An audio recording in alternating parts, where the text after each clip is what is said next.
126847 قوتابی مافی بەشداربوونی هەبووە.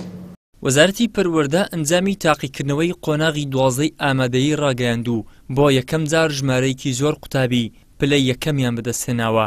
بە جۆرێک تەنها لە بەشی زانستی 18 قوتابی توانیویانە سەرجەمی پرسیارەکان بە دروستی وەڵام بدەنەوە و نمرەی 100 بەدەست بهێنن.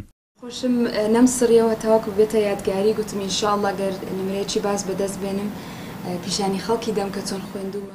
سەحر سادق یەکێکە لەو 18 قوتابیەی کە توانیویەتی 100 بەدەست بهێنێت. ئەو باز لە شێوازی کۆششکردنی دەکات و دەڵێت لە کاتی خوێندندا کاتم دیاری نەکردووە، تەنها بۆ ئامانجێک خوێندومە، گوێم بەکات نەداوە.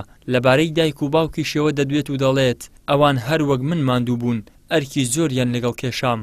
خینەکی زۆر تەسحیەدانەکی زۆر بە تایبەتی لە کاتی مڕاجعە بەڕاستی زۆر کاتێکی درێژ بوو بۆ ئێمە. لە کاتی بڵێن تاقیکردنەوەش هەوڵمدا زۆر بە تەرکیزەوە پرسیارەکان جواب دەمەوە تا کۆتا دەقا دانیشتوم لە ناو تاقیکردنەوەکان. خوێندنێکی زۆر، بەڵام ئەوەی کە من خۆم زیاتر گرنگیم پێدادا ئەوە بوو کە چۆن بە لێهاتووی بخوێنم، نەوەک هەر بەس بڵێن ژمارەی کاتژمێرەکان بژمێرم. بێگومان دایک و باوکم پاڵپشتی هەرە یەکەمی من بوون، بە شێوەی مادی بێ بە شێوەی معنەوی بێ، هەمیشە لەگەڵم بوون، یارمەتیان داوم. بە تایبەتی دایکم زۆر خۆی لەگەڵم ماندوو کردووە. دەتوانم بەڵام بەلانی کەم هێندەی من دایکم ماندوو بووە لەگەڵم.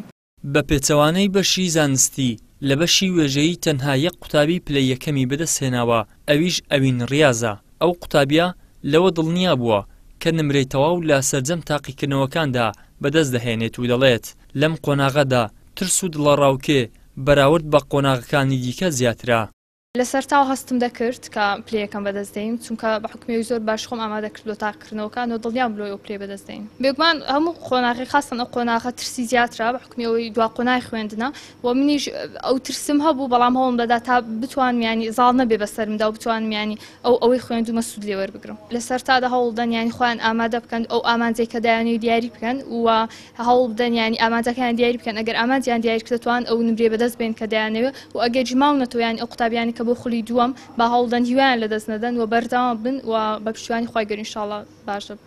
لە قۆناغی 12 ئەمساڵدا لە هەرێمی کوردستان 25 کەس پلەی یەکەمیان بەدەستهێناوە و 51 کەسیش پلەی دووەم و 9 کەسیش پلەی سێمی بەدەستهێناوە.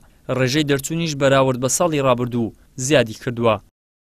ئیدریس محەممەد، کەناڵی ئاسمانی پەیام، هەولێر.